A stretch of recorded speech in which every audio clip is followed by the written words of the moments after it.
Where's Clinton? Whoops, we've lost somebody. But hey, hi, welcome to Dax Pulse. I'm Melanie Carstens, and I am going to be talking to the guys from Truth Chain today. We're going to be talking about turning your on-chain identity into something secure. We kind of we're talking about the problem of social media or the implications of social media not being protected. And these guys are building something. I met them during cohort 3 of the Stacks D-Grants program. So we are going to dive right in. I just want to, this is live, and we seem to have lost a guest. So there we go. Okay, let's see how that goes. Welcome, guys. Let's maybe start off by going around the room. We'll start with you, Kenny. Just tell us a little bit about yourself and how you fit into the Truth Chain team. Okay. Hi guys, my name is Kenny, and I'm the CEO and co-founder of Truth Chain. Right here we have Henry, which is the co-founder. Cyborg is our powerhouse. I like to call him our powerhouse of our social media. And we also have Emmanuel, which is also a co-founder of Truth Chain. So Truth Chain started as an idea from this Build Battle hackathon, but now it's now more than an idea. It's been turned into a project for content verification on chain. And we're building something so unique and special, and it's amazing because this is the first of its kind, I would say. And I would like my co-founder to continue from there. Hello, like Kenny said, I'm Henry. I'm co-founder at Truth Chain. I'm a software engineer.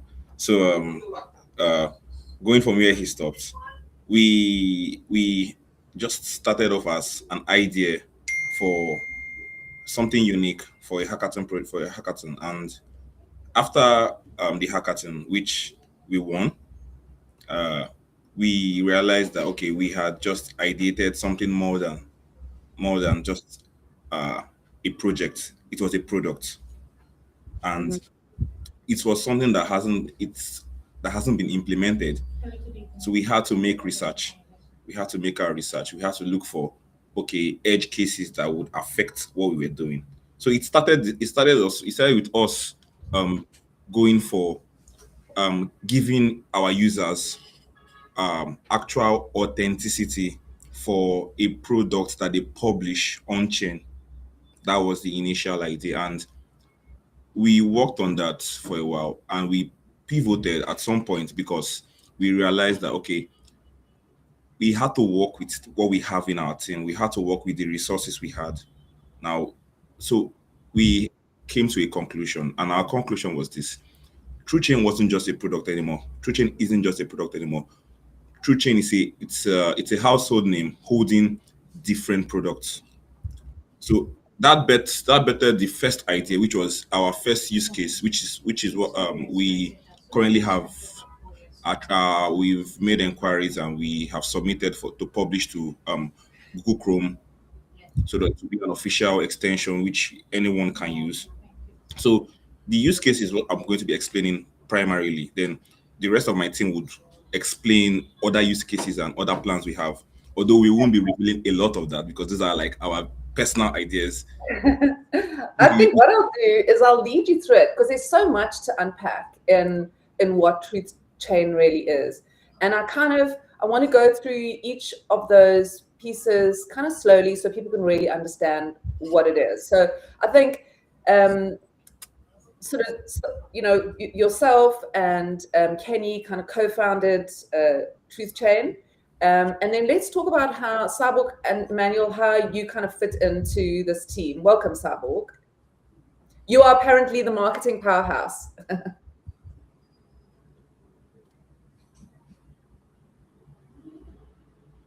Oops, there's no audio. Unmute yourself.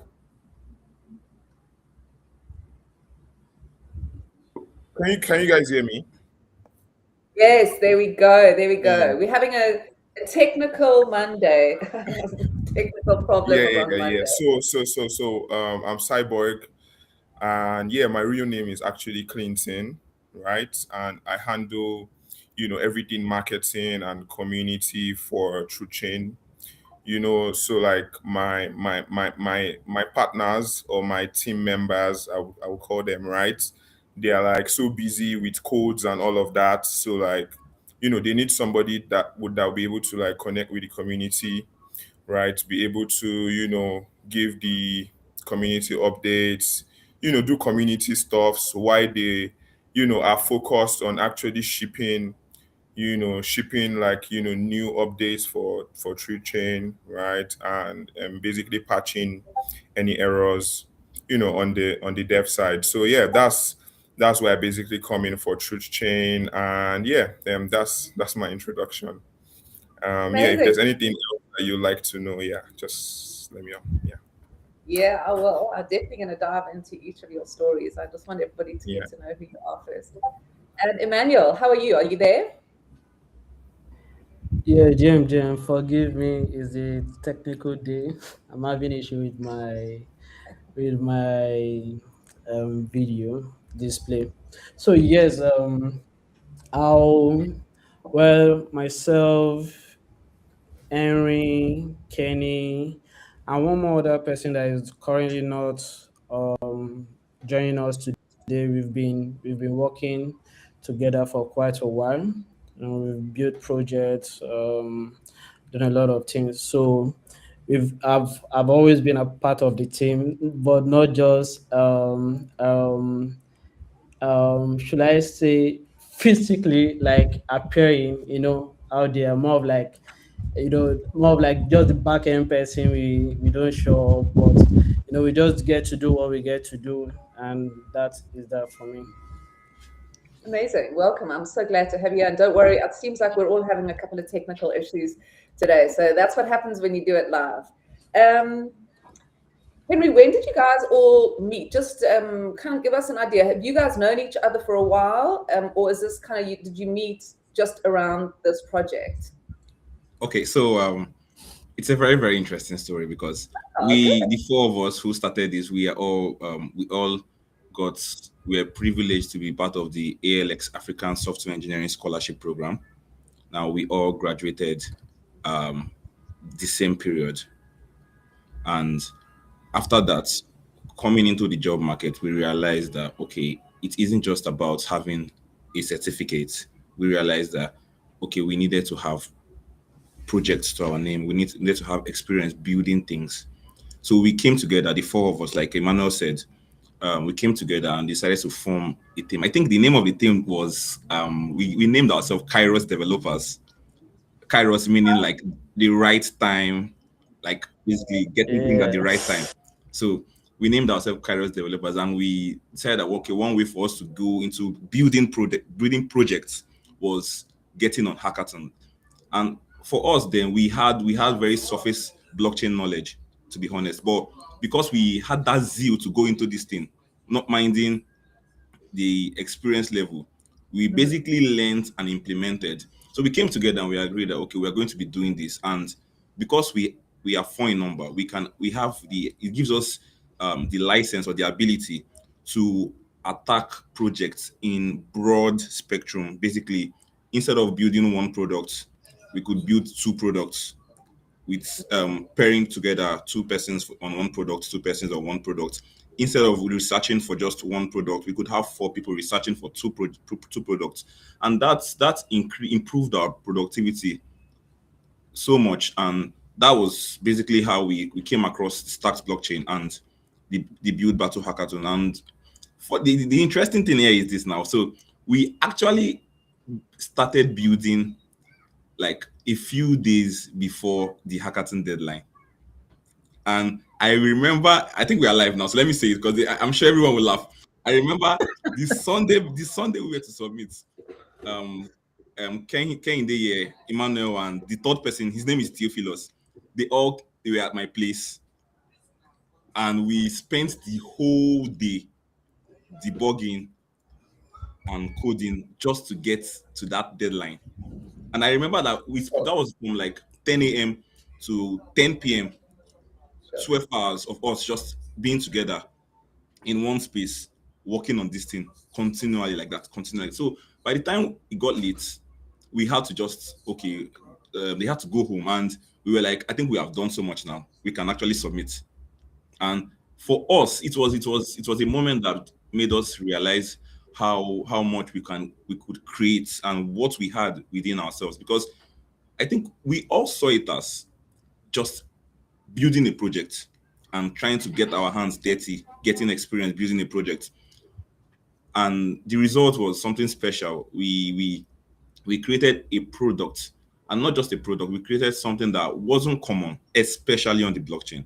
And by the time we got the news that we won, and we had a couple of people and mentors look at the project and the idea, we got lots of affirmations telling us that, okay, this is a very good idea, and I think you guys should run with it. You guys should take this further. You guys should build this further. And that was basically how what's bettered True Chain. What an incredible story. I love it. Especially since you guys knew each other, and like you say, you came together and you just had this crazy manic day of like, okay, we've got to get this out. So yeah, congratulations on doing that. So that Truth Chain. Was this the project that you kind of went, okay, we're going to build Truth Chain for this? Yes, exactly. That was the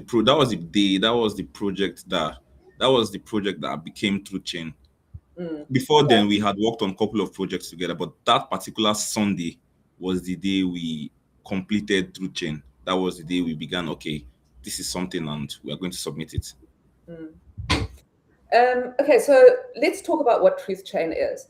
Truth Chain is, as far as I understand it, it is an identity, a fingerprint, an on-chain fingerprint that ties into Clarity smart contract and your BNS, that then proves that this content is your content. So that whatever you're putting out on social media, particularly, I think we're talking about X right now, as your first port of call, you know that isn't AI, or that screenshot isn't something that's been manipulated and so on. So can you talk us through that? I've done it in very sort of like basic terms, but what is Truth Chain? Okay. Yeah. Am I to answer that? Okay. So okay, anybody can go okay, first. I would like to take the question though. So yeah. So like you said, it's a digital identity, but it's more than that. It's a complete end-to-end content provenance platform.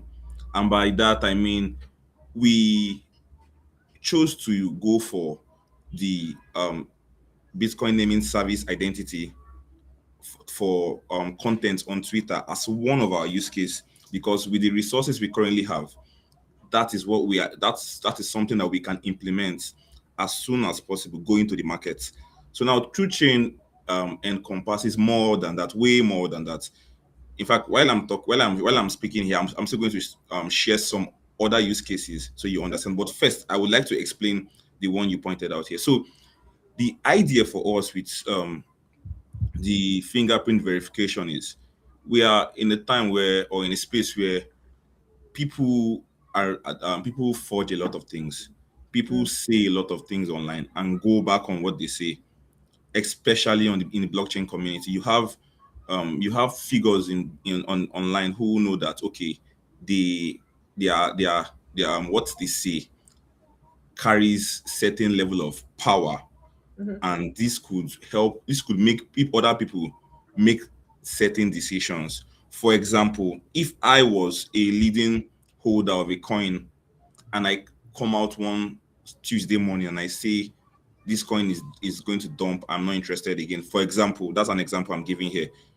Yeah. Now, there is a very high chance that lots of people who see this content would most likely sell or drop. Yes, they would dump that coin.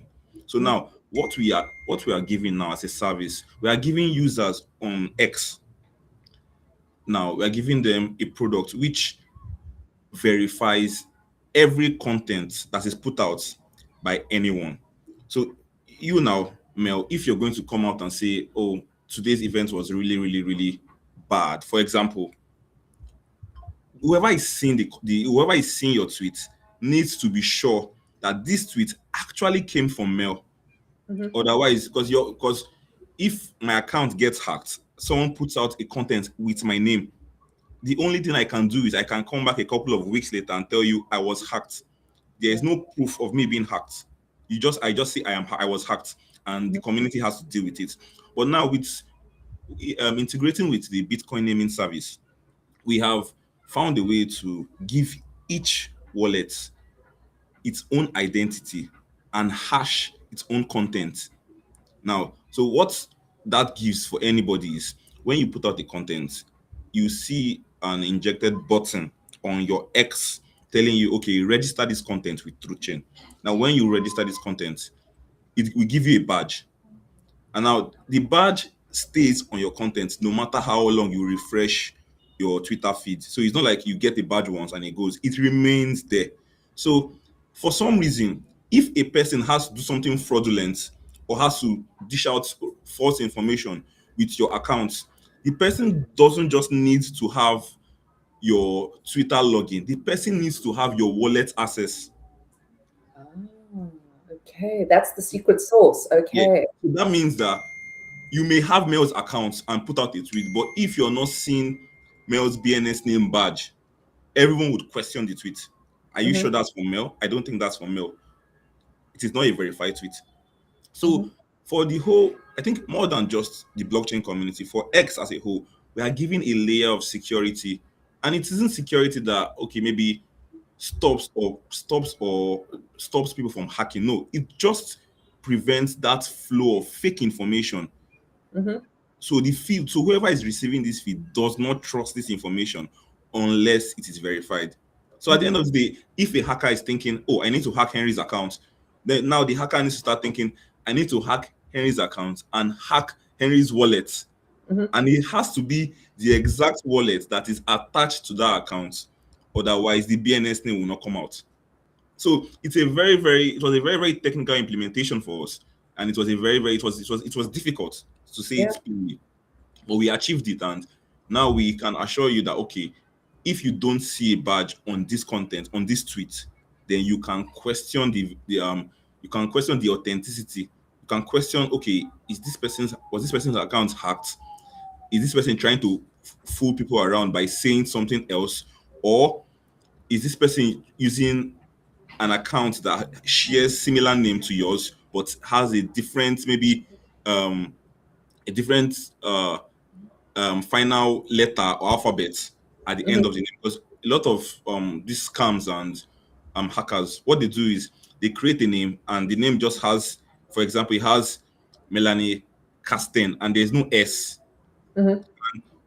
They just go and save your picture and they use your picture. Now, because of how the brain works, when people see a familiar picture, they associate it with who they know. Now, what they just need to do is just, oh, the name is Melanie and it's Carstens. They don't even think as far as where's the S. But the difference now is that when Melanie Carstens puts out a tweet and you look at it and you say, oh, Melanie Carstens doesn't have a badge here. I don't think that's her. And you go and verify. So this gives the layer of security that basically solves false information. The common thing in crypto, which is rug pulling, baiting people into saying things differently, giving people false information. So it basically stops a whole level of issue we have with social media, and it helps just keep the platform safe for newcomers and for those who have been on it for a very long time.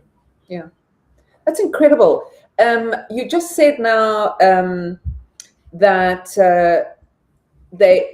my BNS, so I am mel.btc and I am at Melanie Carstens. Now, if somebody wanted to if they hack my account or they try to what's it when you create a fake account, if somebody wanted to do that with my account, would they then have to also have a .btc name? So if you're going to copy my account or do a fake account with my photo, my name, and you just put Melanie at Melanie Carstens, you would then also need to have the .btc. Is that right? Yeah. Now let me come in again. I know I'm taking so much of your time, so I'm so sorry. So now it doesn't just stop there, because the badge the badge doesn't just stop there. Now, when you see a badge on a person's account, the badge indicates the tweet has been registered, right? But now, here's the interesting thing: we have a feature whereby when you click on the badge, it gives you a link of that content being registered on the blockchain.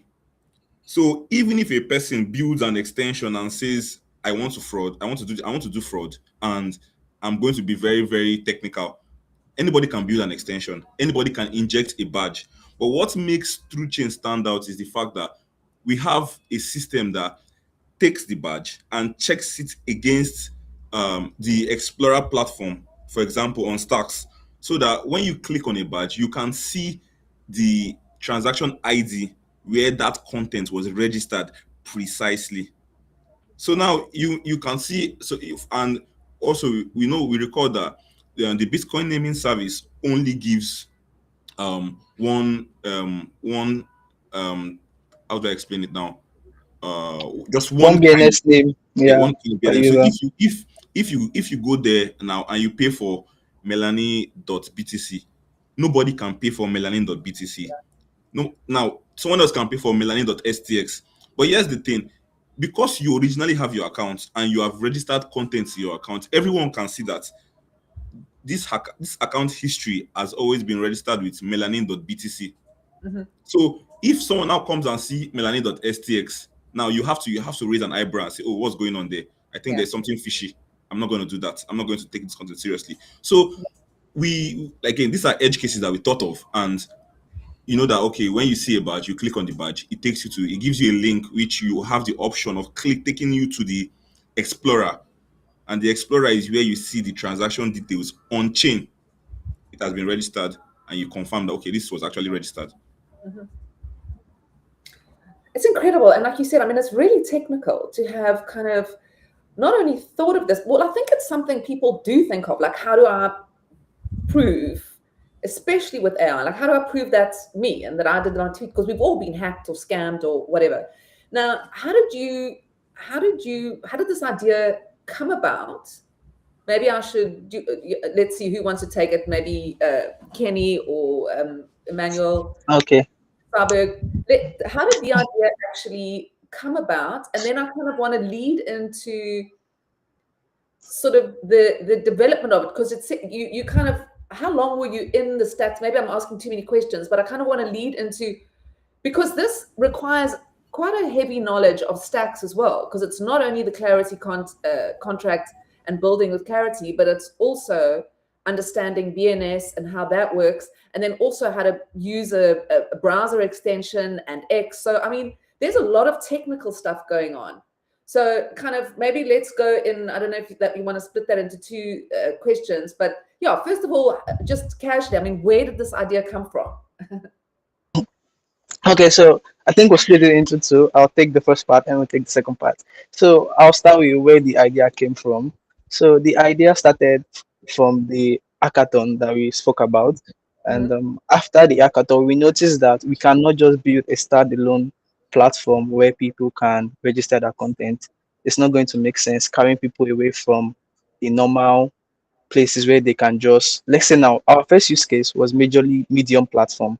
So we wanted to make like your Medium blogs, like we want to give ownership to your Medium blogs whereby people cannot just fake your Medium blogs and now copy that and like make a fake version of that and say, oh, and earn like money on top of your media content. Do you get my point? So we decided that, oh, but for Medium, we were still trying to think about all of this, and like it was just a back and forth brainstorming. How are we going to implement this? How are we going to implement this? Then we tried different versions. We created the standalone platform. From there, we had to pause. We went to Medium. We had to pause. Then it was like more of back and forth learning, back and forth. And so at a particular point, we were in the Ascent program. So we met with Kenny Rogers and Mitchell and Adams. I mean, they really helped us because they were the one mentoring us and like guiding us. Oh, this is how you can do this, and like this is a very so. During one of our meetings, we were talking to Adam and Kenny about what we already had about this content verification system, and we wanted to pivot to Medium because we already decided that we wanted to focus on Medium. Then Kenny mentioned that, oh, why don't we think about like trying to make the content for like social media platforms now, because there are a lot of users on social media platforms, and like in case if someone gets hacked, how can they prove that, oh, this content was not originally from them? Then we thought about it for a second. Oh, this actually makes sense. Then we made our research. Then we started with Twitter. But at some point, building an extension and like injecting it was a whole lot of headache, because at some point we were just in a particular point for like 2 weeks. We're not moving forward. So we even integrating BNS, we had to like, oh, first use the public version, then we had to reach out to the BNS team for them to give us the version that we should use. And we wanted to deploy on testnet, because BNS is not available on testnet. We had to move to mainnet. So it was just a whole lot of back and forth until we got a stable version and like a stable way that we were going to implement this. And I mean, it has been really, really, it has been worth it. I would say it has been worth it, because the learning phase and like building something as unique as this is not really easy, and it's worth it. Then I'll move the other questions to my partner. I would like to come in as well to answer like some of those questions. So you asked like how I think Kenny has answered most of that part, right? How building through chain requires a lot of stacks knowledge, right, and clarity knowledge, right? I'm not really technical, but I know that Kenny and Henry, they're very technical people. They know a lot of code, right? And at some point, Hi and Kenny, right? We were part of a cohort where we are learning clarity at some point, and that's how I basically met Kenny as well, right? So we're part of that cohort, and then we're learning clarity, but Kenny, right, already had idea of how to code, right, on other blockchains, right? So like, learning clarity for them was very, very easy. Me, I dropped out of the cohort at some point because like it was very technical for me, so I couldn't continue. Well, that's up to you for starting. Anyway, when was this? Sorry to interrupt you, just I so I think can it was get a. sometime. Yeah, it was sometime last year. It was sometime last year. Yeah, it was Stacks Lab by Sam, the first Stacks By Lab Sam, that we yeah, had yeah, by by Sam, Sam. Stack Lab. Yeah. So yeah, that's how I met Kenny, right? Then fast forward, they completed the cohort, the clarity program, right? And fast forward a few months later, like I got the call from Kenny, and then was sending me, because like we talk from time to time, right? So he was sending me about this idea of True Chain, like, oh, he has this really nice idea that him and his friends are working on. Like, what do I think about it, right? And then immediately he talked about it, like it clicked for me too, right? Because like I've been in the crypto space as well for a lot of years, right? Doing community stuff, doing like marketing stuff, DJing as well. So I've seen a lot of rock pools. I've seen a lot of people's identity being stolen, as like like having an experience as a community manager, even on Telegram, you see people cloning people's accounts, and then if there was something that could make all of that change. That would have been very nice. And then immediately Kenny was talking about true change. It just made sense. It just clicked that yes, this type of tool will save a lot of people from a lot of bad actors in the ecosystem. Imagine how many millions of dollars has been stolen from launching rug pools, right? I could just get access into somebody's account, hack somebody's account, launch a meme coin, everybody buys in, I rug pool them. And then imagine if all of that money, millions of dollars, maybe even crossing into billions, if that could be prevented by like a simple tool like truth chain, right? Because for me, um right, like on stacks we know Bitcoin is like the most secure. Stacks is the L2 that is doing things the way Bitcoin originally intended things to be done, right? So it just makes sense, right, to leverage on that to build a tool, right, that would help verify like information like on different platforms, like which the starting point for true chain is X, right? Because like I see it as an extension of the use case of BNS, right? Like a very good extension of the use case of BNS, where with just your BNS you can verify that you are the one putting out a particular tweet, right? The only other way that through chain would not be safe is if, maybe like a quantum machine is created and now people can hack people's, like people can hack Yeah. people's, like I am what they call it, people can hack people's wallets without even having to have their seed phrase or whatever. But one thing that every crypto person does is that they tell you that you should keep your seed phrase very like you should hide it, like you should hide it like the millions of dollars you're probably going to have in the future. So definitely, if I'm protecting my secret phrase and my wallet, then I'm most likely the person, right, that is like that would be making that tweet. So it just makes sense, right? So yeah, I'm on X and I see a tweet and I see mel.btc and I'm like, okay, yes, this is Mel, this is from Mel, right?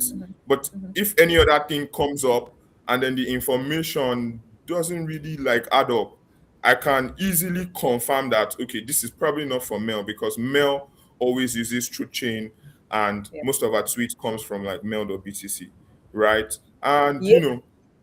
yeah, And it just makes sense. yeah, and I mean, if anybody can go on their timeline now, and pretty much you just don't know whether it's fake or not. It's becoming more and more as sort of artificial intelligence is starting to, write tweets, send out tweets. You could probably fake somebody's account pretty easily, now, much easier than you could back in the day. So I think, yeah, it is important.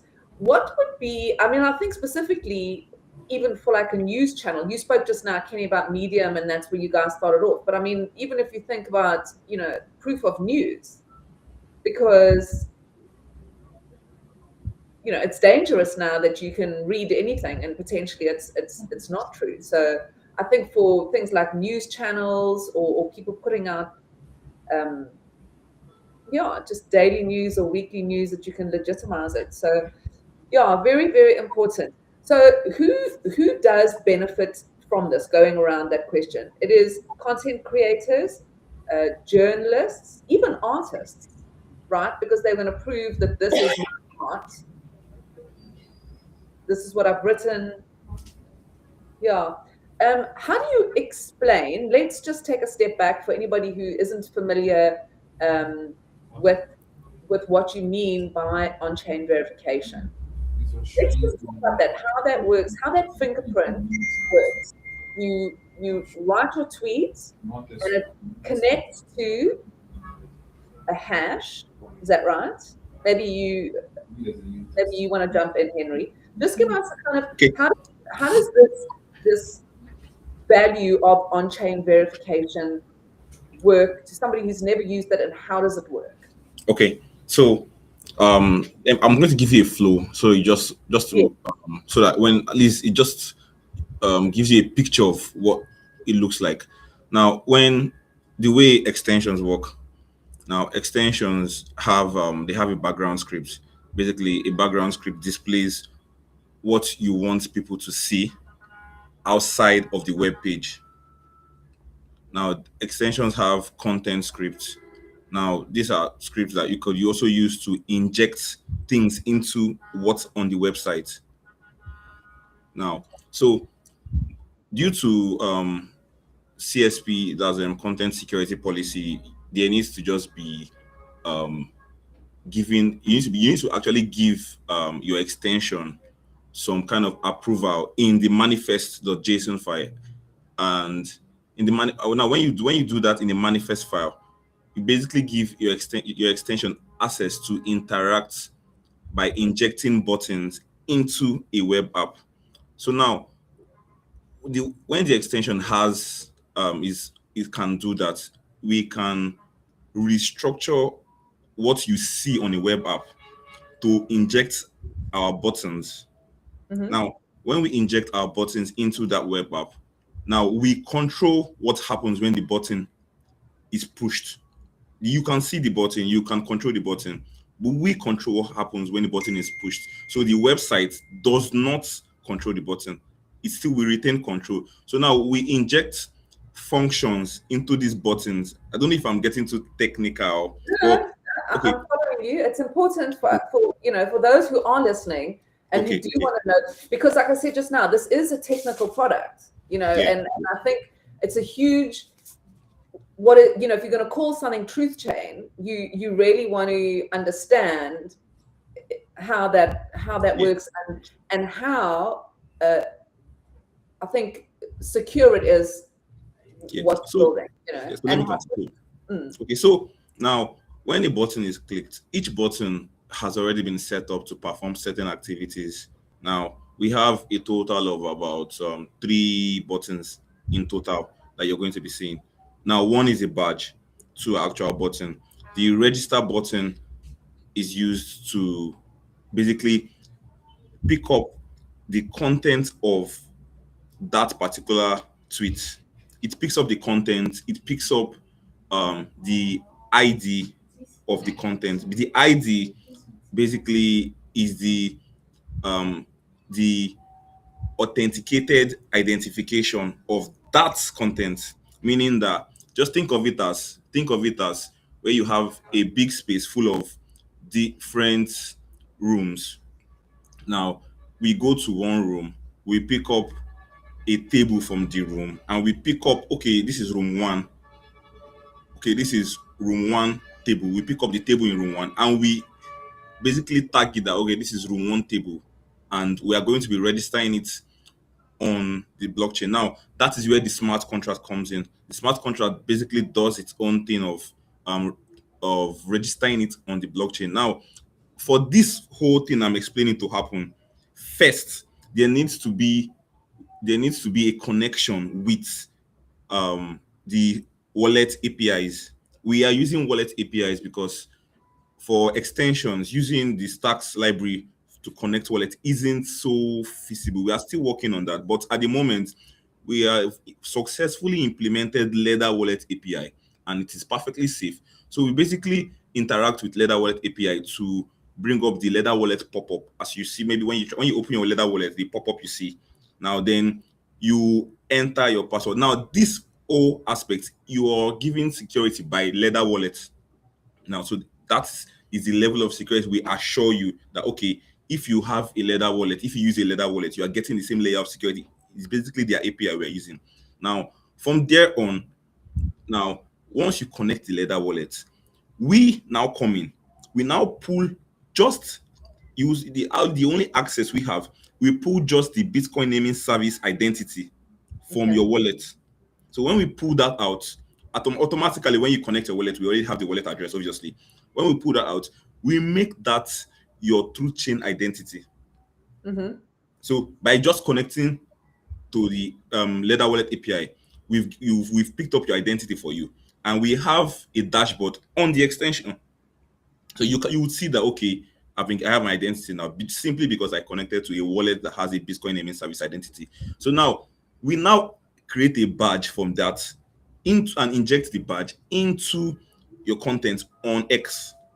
So at the end of the day, when you click on register, the smart contract does its thing. Now, when after the smart contract does its thing and sends it to the Explorer page, basically a standard record on chain of your transactions. Now, what we do is we hash the content. We do not take your content, we hash the content. We take the hash of the content as another form of identity with your authenticated identity, and with other information such as the time the tweet was created. There are other information just to give the content a stamp of, okay, this was when this was made, this is how this was made, this is where this was made.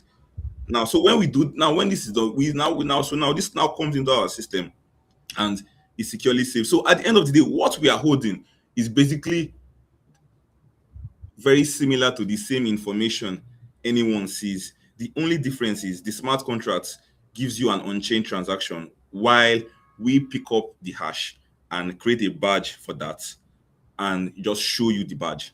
So at the end of the day, we give a very, very, very good level of security because we are not the one with the data. The data is on chain. Mm-hmm. So that's I don't know if that was, I don't know if that was just too. Isn't it? Yeah, I would like to chip in as well. So Yeah. Yeah. for the security side as well, right? Like we've had we've done some like peer review, like by some of our team members, right? And then I think at some point in time, I think Kenny, I think at some point in time we've had some mentors, right, in the Stacks Ascent program also check our codes as well, right? So like if there's anything wrong with it, right, like it would definitely be brought up, right? That's one thing to also note as well.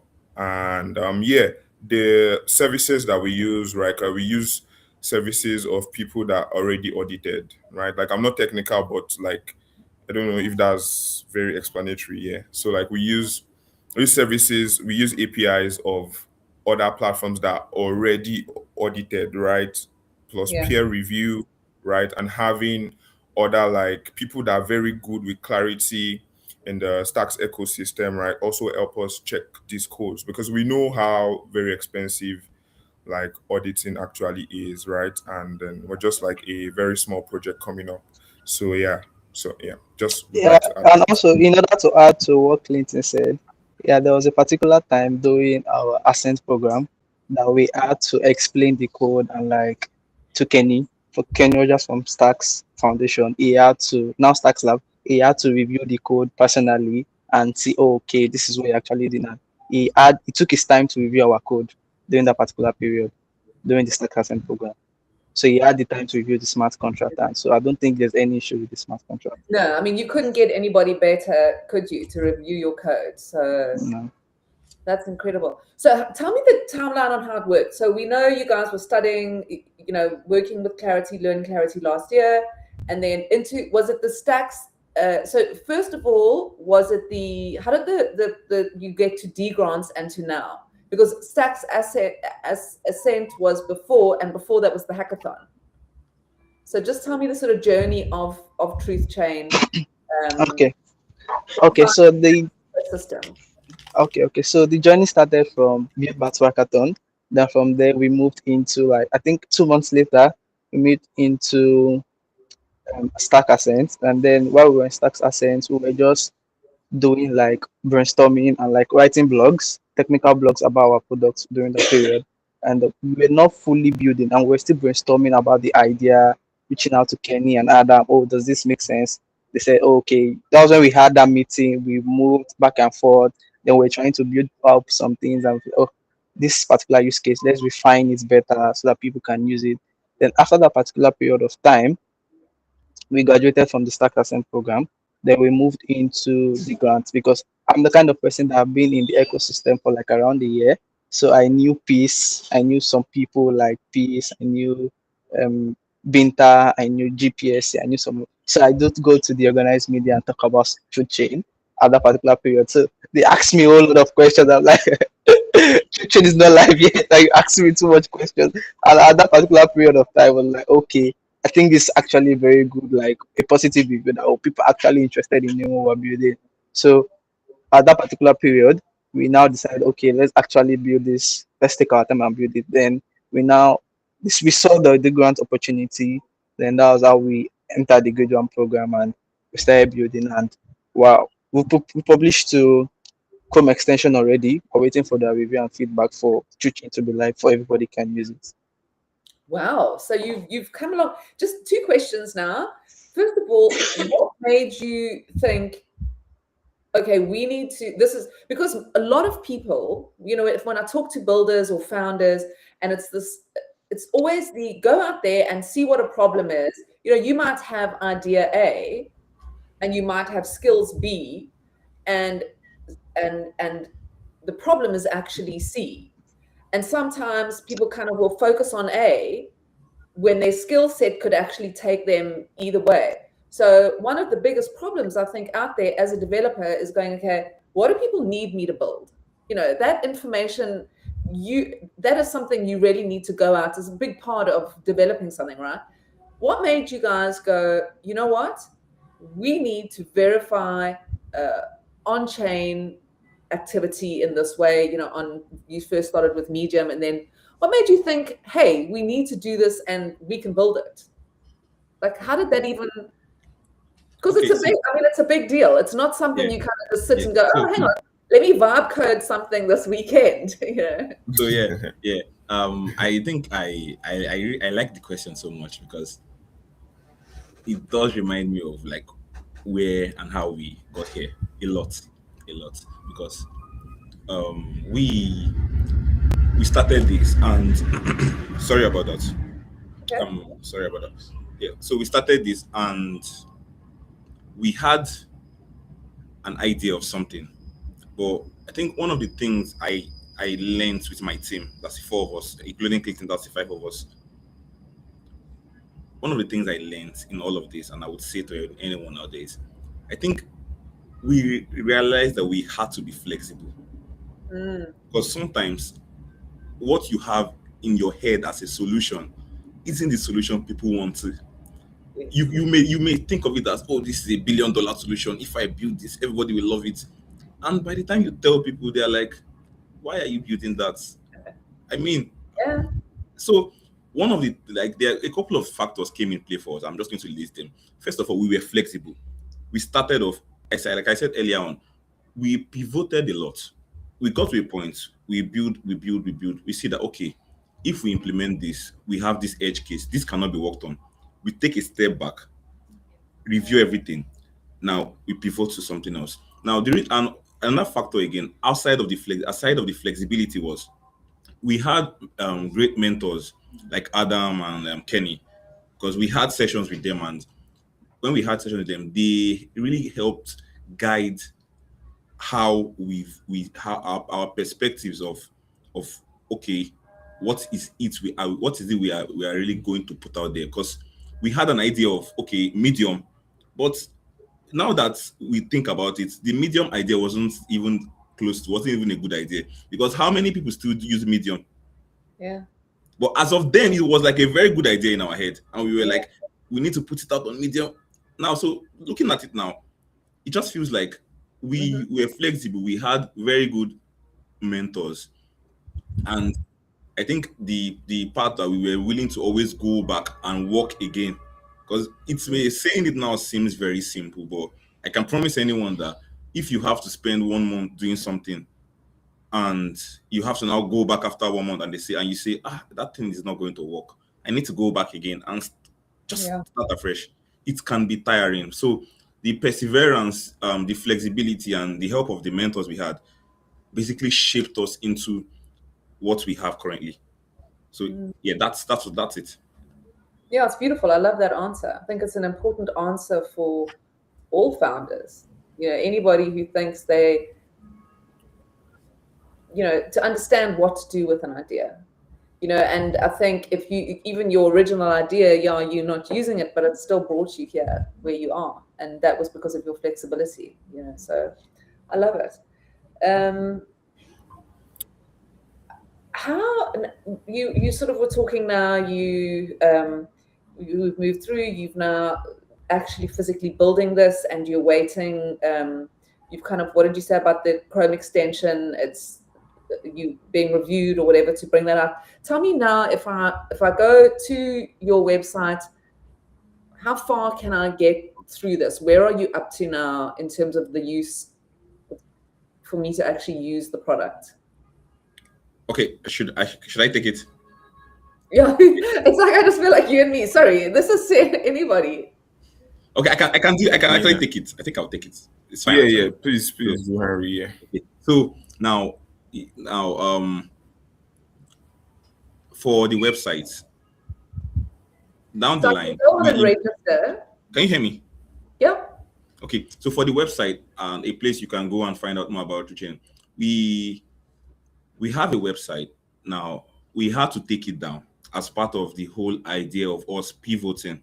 Now, the reason why we had to take it down was because we had a website which was like a hackathon standard website, and we felt like when we are going to put this up, although we will be definitely be putting up, we will be putting it back up very soon.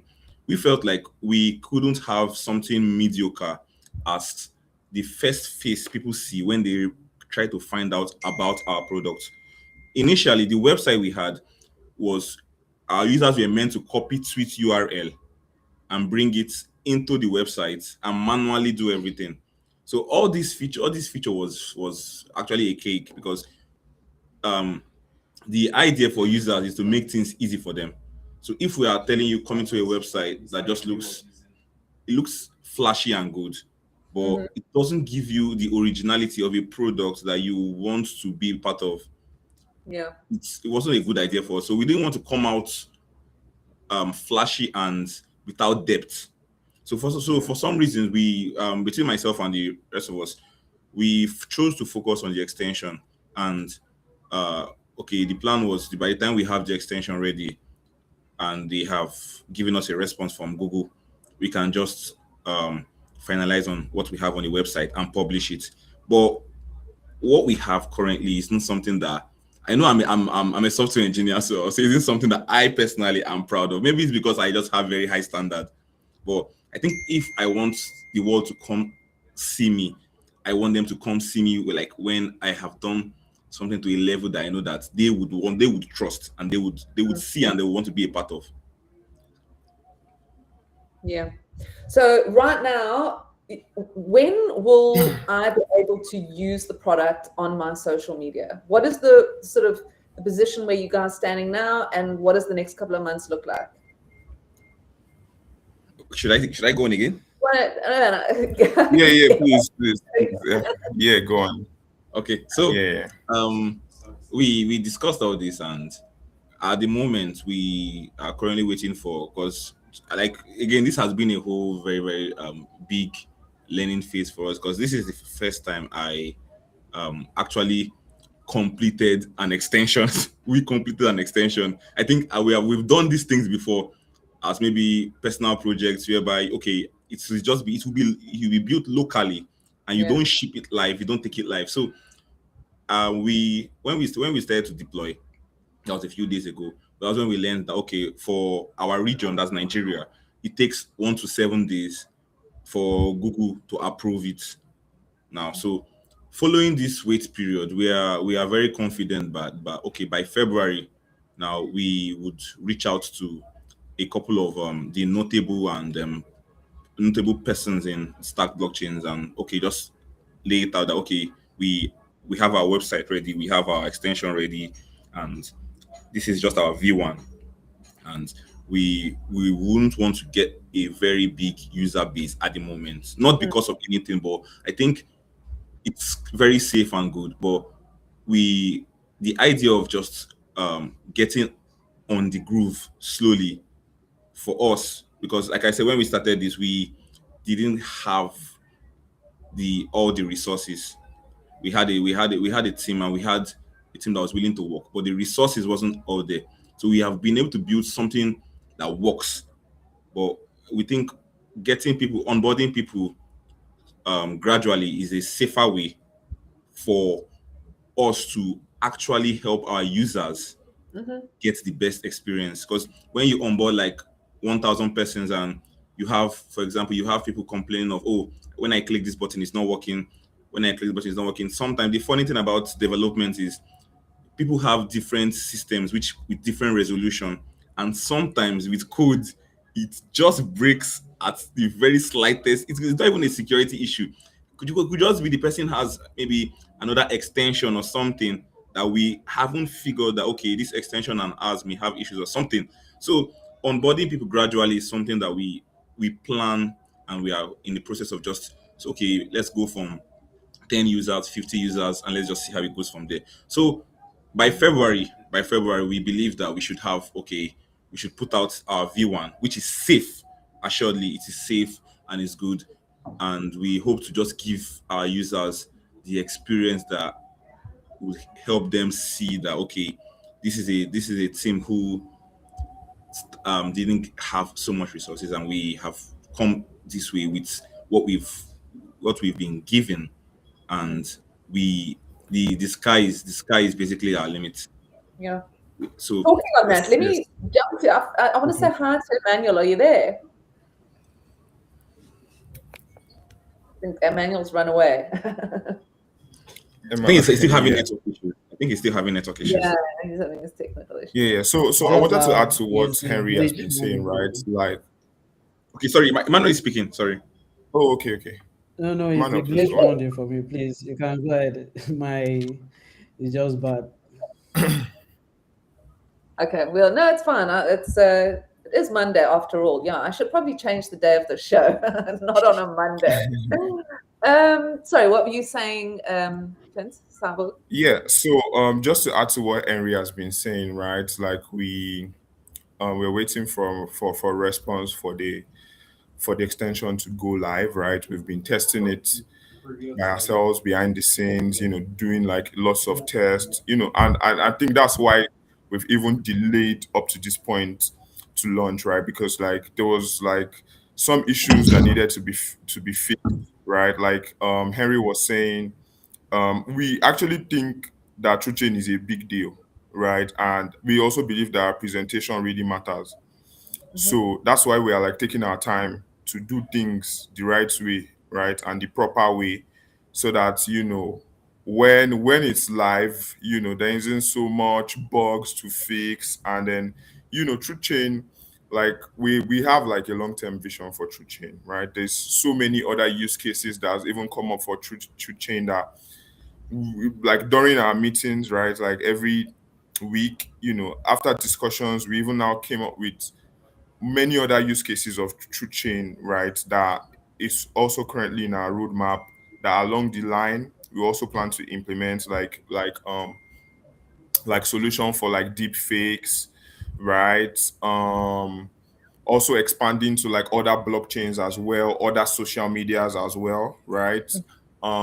Then one other thing that we're also looking at, which could be very huge for us if we can figure that out, is to actually be able to register this content on chain. So like even if your X account gets deleted, right? And then you register a content and then your X account gets deleted, you still can have access to that particular like content, right? Mm, So let's take for example, you wrote an article on X that had like 150 million views, right? And for some reasons, X decides to delete your account. And then you need a job, you need a writing gig, right? yeah. Now you don't have any proof that you've actually wrote an article that had 150, but what if that was stored somewhere on the blockchain, right? Mm. That would make sense. So these are like some solutions that we're also looking at providing in the long term for true chain. So like true chain is like a robust product, but we're coming out with the V1 like in February. So like yeah, we're expecting everybody to anticipate that. Yeah, let's start putting out more information. Yeah. Yeah, and I mean, you bring up a very important point then. It's something I think about often is like, we all know people. I mean, remember when GP, his account was, I think it was GP. He lost his account for months, I think it was. Now, I often think about that. Is like, what would happen? Because that's where my entire career in crypto is on my X account. If that disappeared, I would be in a lot of trouble, you know.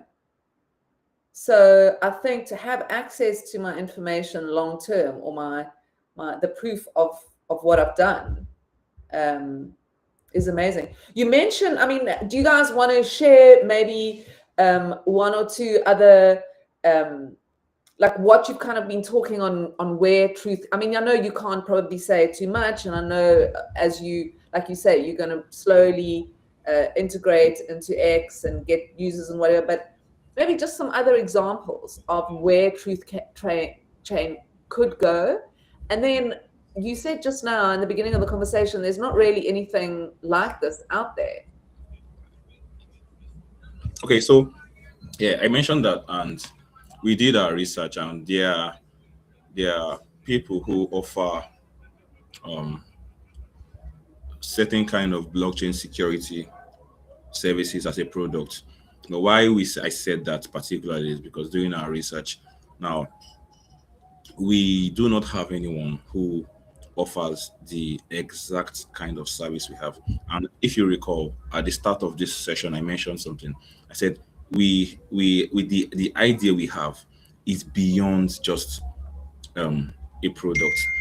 Mm-hmm. True chain is it's we are looking at true chain as a whole as a whole name that interprets like blockchain security and blockchain security. So at some point in time, he had mentioned some of the use cases already. But speaking of a new the one that I personally am drawn to, which I think I've discussed with my team, is the idea of very certifications uploaded on the blockchain. I think we are at the point where if we can move people away from send me your resume to the same kind of service on chain, I think it's something that would be a major deal breaker. It would be a major deal breaker in both the social in the social circle, in the professional circle, in the blockchain community, because I personally have tested one or two things on it, and I think it is feasible. So now this is me giving like very, very close information. But I think it is very possible, and it is one of the reasons why I say TrueChain isn't just a product. Like at the moment, we have lots of ideas. Now the one he mentioned, now everyone just goes to Grok and they make if you can make a video of a person if you have the person's picture or something. Now if we by the time we get the resources we are looking for, we have a vision where with the right company's API, we could get a service and integrate into ours where you will use TrueChain and for authenticity. So now if I see a picture that looks like Mel, but it's Mel blonde, and I've never known Mel to be blonde, I can always, I need to verify this thing, and you would perform a search, and the images will be taken in by us. Now we are not building this one. I'm not going to make that anything of, but I believe that there are people who offer these services, and we can work with them to give authenticity, so that every video of every visual content you see and that you come across, you are certain that this isn't AI generated, because the rate at which people just generate images and videos of things, I think while it is fun, I think it's borderline troubling. A lot of people generate troubling images and videos, and I don't think people want to see such images or videos or pictures of themselves in public. So like that trend that was going around a couple of weeks ago of where it was put everyone in a bikini. Exactly. Now for that, what the X team were able to do was they were able to limit Grok from doing that. Now, but there are other platforms where people can still save these images, go in, give the image, and still prompt very, very nasty and funny images. So for me, these are things that we are particular about. So now, not just giving some form of verification, we are also looking at reaching out to like brand big names with a solution that would help a platform analyze certain images, and if this image was AI generated, then you would probably you probably have to go through a longer process to post it, because anyone can choose to post their own image by himself. But if AI detects that if we have something that detects that an image or a video is AI generated, then we would make the process of uploading it harder for you. So that gives some kind of, I won't call it prevention, but it does make it harder for people who do these things. So that's it's again an extra layer of security, and the more layers of security we can get, as we move forward, the better. So that's why for me, I think we, not just me now, for we the team, the four of us, and including Clinton now, who's part of the team, for the five of us, I think this just goes beyond building one product. I know this is a very bold claim, but I think I have a vision whereby we would revolutionize the like content security in the world. And it's a very, very long journey. And I know that, but I'm seeing it here today now. And yeah, so help me God, we're going to get it. Yeah, and I believe you. Thank you very much. I think, you know, if you look at how this went from an idea to what it is now, you know, some people spend years and years in that process, and you guys have achieved, I think, a great deal in a very short period of time. And I think one of the amazing things, you mentioned your mentors, Adam and Kenny, you know, these are incredible guys to be working with, you know, so, and I think one of the most incredible things about the Stacks community as well is that you do have, you know, it's not fly by night people. These are people that are serious about building something good, you know. So I think it's wonderful to see this coming out of the Stacks ecosystem and to hear your story. So I do appreciate it. Is there anything else that you guys would like to kind of chat about or say before we close up? Because I see we've gone over an hour. And Yeah, actually. But yeah, is there anything else that you guys would like to share today before we sort of close out, some closing comments? I think from my end, I've given enough. I've given enough secret for one day, so I'm going to just keep short. A lot of Well, from my end, I don't really have anything to say. pardon. Getting Sabo, he's knocking on the door. No, he's gone. So guys, do you think that we've covered it all? You know, for me, it's been very interesting.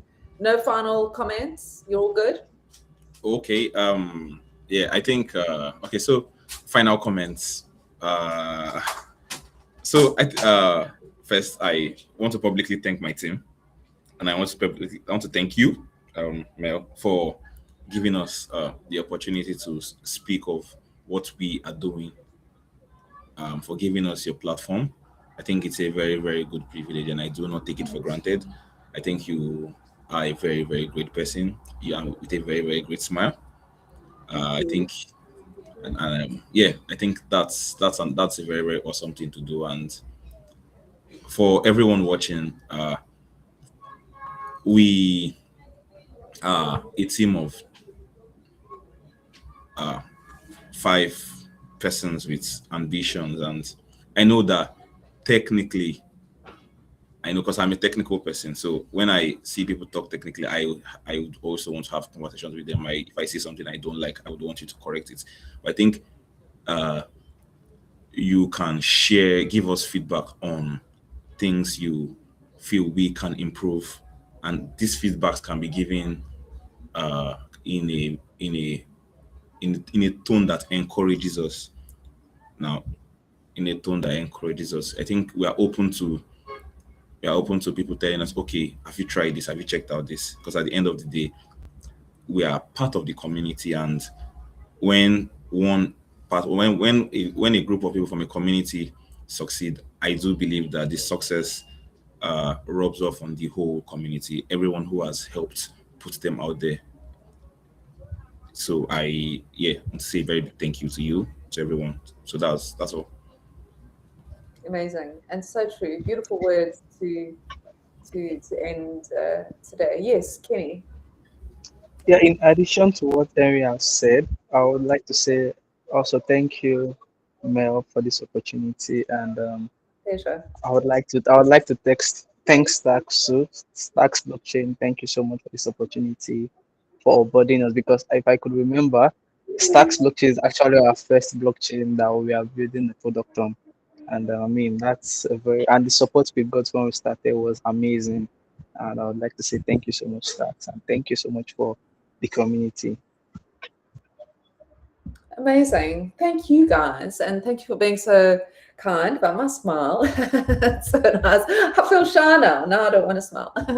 Yeah, and thank you for coming and sharing everything about what you guys are building. I appreciate it. And I really just wish that you go from strength to strength. I am going to be watching you guys, and the invitation is open to always come back on the show and share the developments as you go along. Where can people find you? What is, if you just want to share the social media, websites, anything where people can get a hold of you on Truth Chain? Kenny? Okay, so you can find us on Twitter on TruthChain, TruthChai with double N. So TruthChain on Twitter. You'll see our profile picture, TruthChain, and that's it. All right, so there you have it, at Truth Chain with 2 N's on X.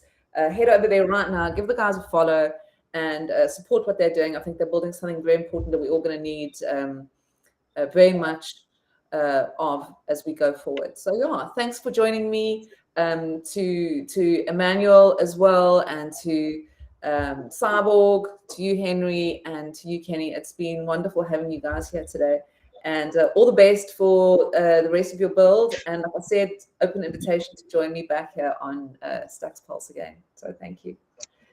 Thank you. Thank you. Yeah, Bye. and to everybody else watching, thank you very much for tuning in to Stacks Pulse this week. We're live every Monday at 11 a.m. ET. Sometimes we have some technical problems today. Oh my goodness, that was a lot. Does Kenny know we can hear him? Let me do that. All right, so thanks very much for joining us, guys. I hope you have a beautiful day further. Stacks Pulse every Monday at 11 a.m. ET here on X and on YouTube. And we'll see you again next week. Thank you very much. Have a beautiful week.